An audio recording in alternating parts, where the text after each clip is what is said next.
তো আবারও চলে আসলাম খুবই সিম্পল একটা রান্নার রেসিপি নিয়ে তোমাদের সামনে। তো তোমরা দেখতেই পাচ্ছ আজকে আমি তোমাদের শেয়ার করতে যাচ্ছি কাঁকরোলের পুর। তো চলো, আমি কাঁকরোলগুলো সেদ্ধ করে নিয়েছি। সেদ্ধ করে নিয়ে দেখো ওর ভেতর থেকে যে দানাগুলো সেগুলো আমি বের করে নিয়েছি।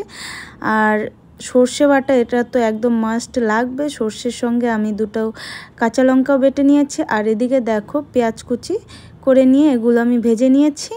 তারপর দেখো পেঁয়াজগুলো আমি পরিমাণ মতো লবণ হলুদ দিয়ে দেখো ভেজে নিয়েছি। তারপর দিয়ে দিলাম দেখো সর্ষে বাটা, সর্ষে লঙ্কা বাটা। আর তারপর দেখো কাঁকরোলের যে দানাগুলো রয়েছে সেই দানাগুলো আমি দিয়েছি। সর্ষেটা কিন্তু আমি বেশিক্ষণ ভাজবো না, কারণ বেশিক্ষণ ভাজলে পরে সর্ষে কিন্তু তিতা হয়ে যাবে।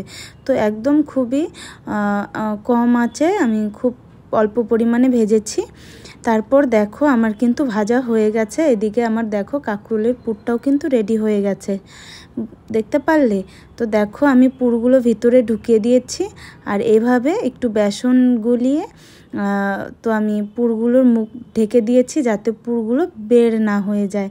এরপর দেখো আমি কাঁকরোলের কাঁকরোলটাকে আমি তেলের মধ্যে দিয়ে দিয়েছি উল্টো করে, যাতে কাঁকরোলের পুরগুলো বের না হয়ে যায়। দেখতে পাচ্ছ কত সুন্দরভাবে কিন্তু হয়ে গেছে দেখো। তো চলো তোমরা ব্লগটা দেখো, আশা করি তোমাদের ভালো লাগবে। আর দেখো আমার কিন্তু কাঁকরোলের পুর রেডি হয়ে গেছে। তো চলো ব্লগটা তোমাদের কেমন লাগলো অবশ্যই কমেন্ট করে জানাবে। তো চলো সবাইকে টাটা।